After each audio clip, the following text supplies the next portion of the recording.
pocket.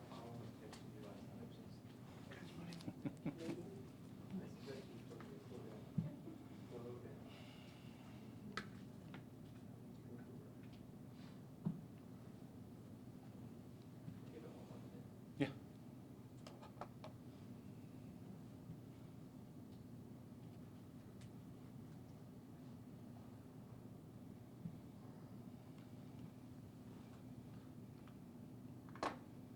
You check the clicker.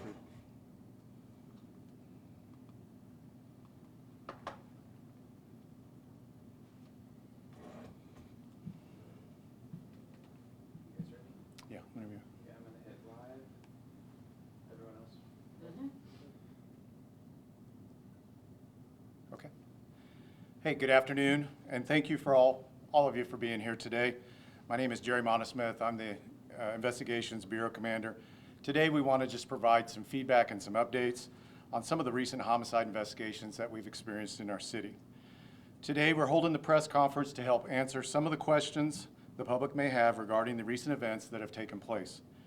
We will not be able to provide all answers as we have to let the legal process do its job, but we want to be as transparent as possible and with the work our amazing officers are doing to solve these recent crimes. It is also important to note that some of the information may change as new information discovered in these cases may become available. We would like to first and foremost offer our condolences to everyone impacted by these recent losses within our community.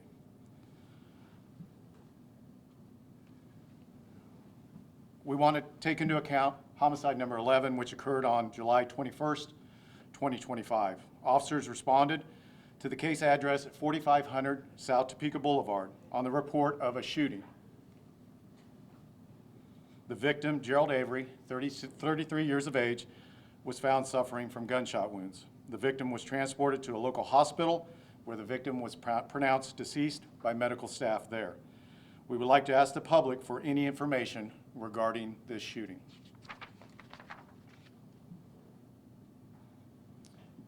Homicide number 14. On August 6, 2025, at 11:13 p.m., officers responded to the case address of the 100 block of Northwest Kendall on the report of a shooting.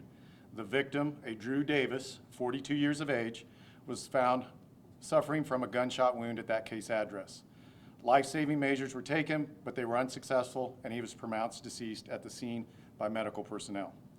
We would like to ask the public for any information regarding this shooting or this homicide. And again, as we highlight the information that's available, we have the Tell TPD email address that is sent to our Investigations Bureau on any tips that are provided by the public. We encourage that, as well as the phone number where they can reach out to someone at 785-368-9400. We would also like to offer that sometimes information can be provided anonymously through Crime Stoppers at the phone number of 785-234-0007, and you can also make anonymous tips online at the email address below at www.p3tips.com/128. And with that, I'll be followed by Assistant Chief Cross. The next two homicides we're going to discuss come from this weekend. We experienced multiple tragic events this weekend, and we want to highlight a few of those in hopes that members of our community can come forward and help us with resolutions to these. On November 22nd, 2025, at approximately 12:58 a.m., officers from the Topeka Police Department responded to a 911 call in the area of 37th and Adams regarding gunshots.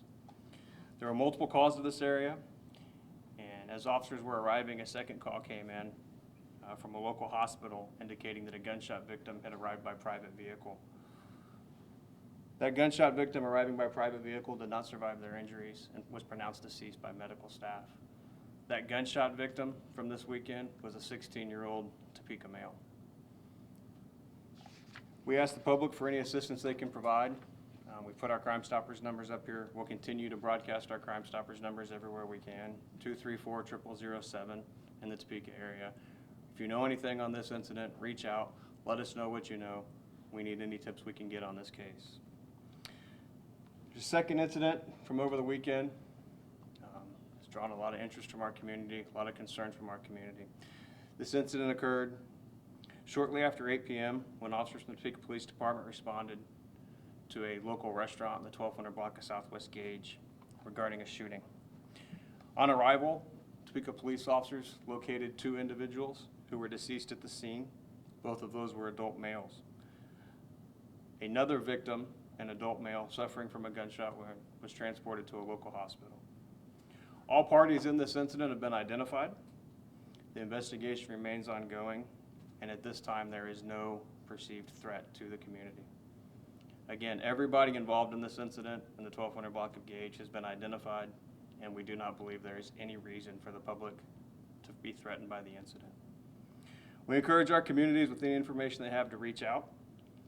We've put up the email address, we've put up the phone numbers. People know Crime Stoppers, people know how to reach the police department. If you're not comfortable reaching out, confide in a friend, family member, somebody else willing to reach out with the information you have on any of these incidents we've discussed. At this point in time, Commander Monosmith and I will stand for any questions if you have any. Yeah, right here. The one last night, of course, was in a pretty public setting, so what can you say to the public that maybe are scared and worried for the future being in a public setting like that? What we can provide is what we often provide, which is always be cautious when you're out anywhere in public. You know, wherever you are, be cautious of your surroundings, be aware of your surroundings. We've been putting out some tips over the last few weeks regarding like safety around the holidays and safety in the community. That always applies.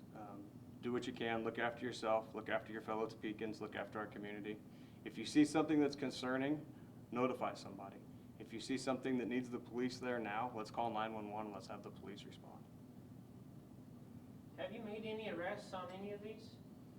The incidents that we've put up today and discussed today, we have not made any arrests. Were the 3 people shot last night acquainted with each other? At this point in time, that's an ongoing investigation, and unfortunately, we can't share any of that information, but it does remain ongoing. And the one key thing that I want the community to take out of last night's incident, we at the Topeka Police Department do not believe that the public in our community is in any danger at this time. Is TPD the only one involved with all these cases? Yes. The Topeka Police Department, now keep in mind with our Topeka Police Department, we do have a lot of partner agencies. You know, we have federal task force officers who work as part of those task force, local, state, and other community partners here who work with us on some of these investigations. Why are you not releasing the name of the 16-year-old? Because they're 16 years of age, they're a juvenile at this point in time, and in order to give their family and those who care about them a little more time to grieve and deal with and make sure everybody that should know from a personal communication hears it from a personal communication before they hear it from us. Is that the same reasoning behind you not releasing the other 3 names? The 3 names from last night, we're less than 24 hours away from when last night's incident occurred. And in order just to make sure we give everybody, you know, a proper opportunity to grieve, to process what they're dealing with, who are personally involved in that incident and those people's lives, we do ask for a little more time before we release that information. Do you know how many people were in the restaurant or Sonic as well? Do you know anything about the numbers of people that were inside of it when it happened? Not exact numbers. There were other people around and in and around the restaurants, but not exact numbers, sorry. Was there an incident at both restaurants, or what were you at on the investigation with that? It was a continuation of one incident. Yeah, that's a great question, actually. So it started at one and continued at the other. Correct. Yeah. Can you tell us where it started and where it continued to? Started at the McDonald's restaurant, continued to the Sonic restaurant. And again, at this point, there is no reason for the public to be concerned that there's any threat of danger. So. We can take one more question. Do you know what it was regarding? At this time, we do not. With the individuals that are involved, is there anything on their record or anything that would suggest that this is something